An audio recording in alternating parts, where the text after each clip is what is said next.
Assalamualaikum warahmatullahi wabarakatuh. Jadi pada pertemuan ini kita akan membahas bagaimana materi hukum pajak. Jadi adapun materi pada perkuliahan ini terkait hukum pajak ini adalah bagaimana penerapan sanksi pajak. Nah, dalam hal ini sanksi perpajakan ini dijamin bahwa ketentuan peraturan perundang-undangan perpajakan akan ditaati ataupun dipatuhi atau suatu alat mencegah agar wajib pajak tidak melanggar norma perpajakan. Dalam hal ini, ada dua macam sanksi perpajakan, yaitu pertama adalah sanksi administratif dan kedua adalah sanksi pidana. Di mana dalam hal ini ancaman terhadap pelanggaran perpajakan dapat dikenakan sanksi administrasi saja atau pidana saja atau juga kedua-duanya. Sanksi administrasi merupakan pembayaran kerugian pada negara, khususnya yang berupa bunga dan kenaikan. Nah, sanksi pidana merupakan siksaan atau penderitaan suatu alat terakhir atau benteng hukum yang digunakan fiskus agar norma perpajakan dipatuhi. Nah, sanksi administrasi dalam hal ini ada tiga macam. Yang pertama itu administrasi.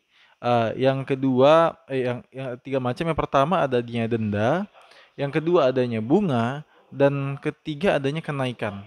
Nah, dalam hal ini sanksi pidana ada tiga macam juga.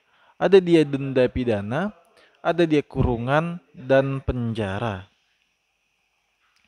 Nah, dalam hal ini denda administrasi dikenakan dalam hal wajib pajak. Yang pertama, tidak terlambat memasukkan SPPT atau hingga dalam hal ini 50 berkisar 100 juta rupiah. Yang kedua itu pembetulan sendiri, SPT tahun ataupun SPT masa tapi belum disidik atau dikategorikan SSP tambah 200%.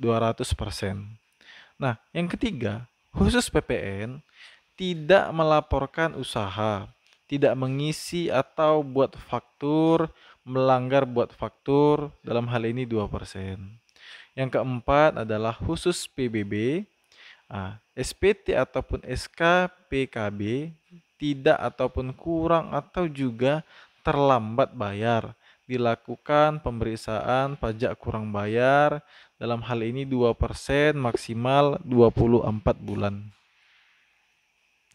Nah, dalam hal ini sanksi administrasi yang berupa bunga dibagi dalam tiga. Bunga pembayaran, bunga penagihan, dan bunga ketetapan. Nah, bunga pembayaran adalah bunga karena bayar pajak tidak waktunya. Nah, kalau misalnya bunga penagihan, itu adalah bunga karena pembayaran pajak yang ditagih dengan STP, KKBKB, SKPKBT, tidak pada waktunya. Nah, yang ketiga terkait hal ini, bunga ketetapan itu merupakan bunga yang dimasukkan dalam surat ketetapan pajak tambahan pokok pajak, maksimal itu adalah 14 bulan. Sanksi administrasi berupa kenaikan pajak dikeluarkan SKPKB plus kenaikan 50% karena tidak masuk SPT tahun per tahun ataupun PPh 29 atau membuat pembukuan memperlihatkan pembukuan dalam hal ini SKPKB plus kenaikan 100% karena tidak masukkan SPT per tahun ataupun PPh 21, 23, 26 dan PPN atau membuat pembukuan atau memperlihatkan pembukuan.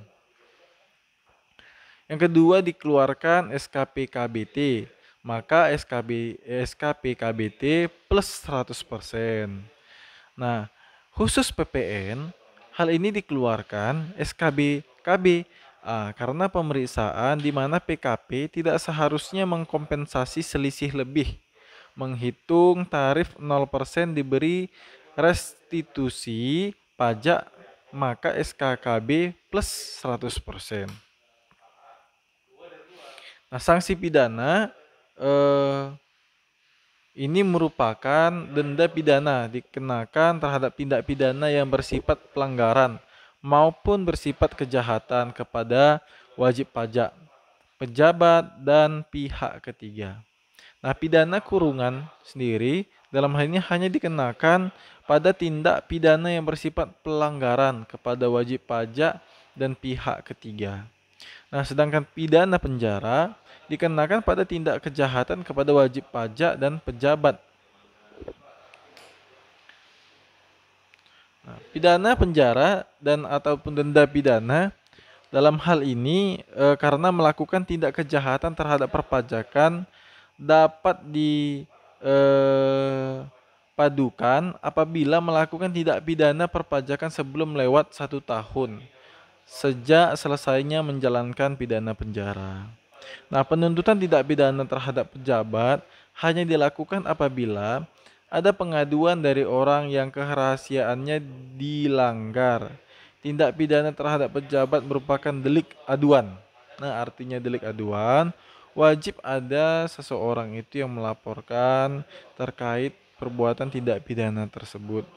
Nah, tindak pidana perpajakan tidak dapat dituntut setelah waktu 10 tahun.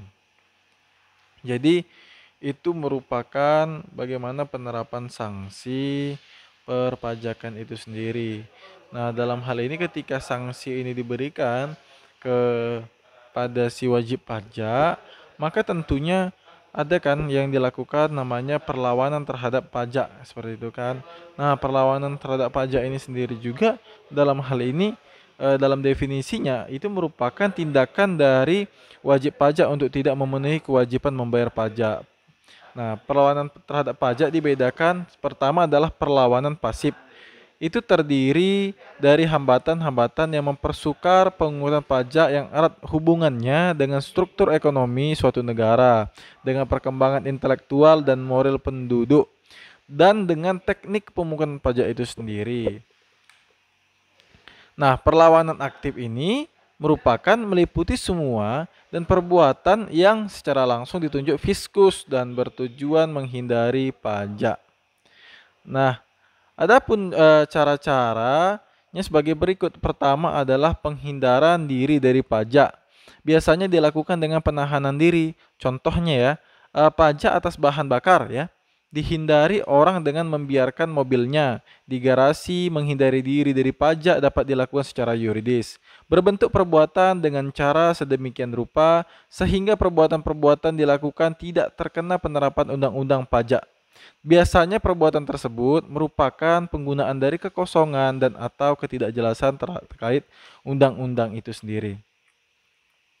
Nah, demikianlah perkuliahan kita pada hari ini. Nanti kita akan melakukan diskusi di Zoom meeting. Ya, bila topik walidaya. Assalamualaikum warahmatullahi wabarakatuh.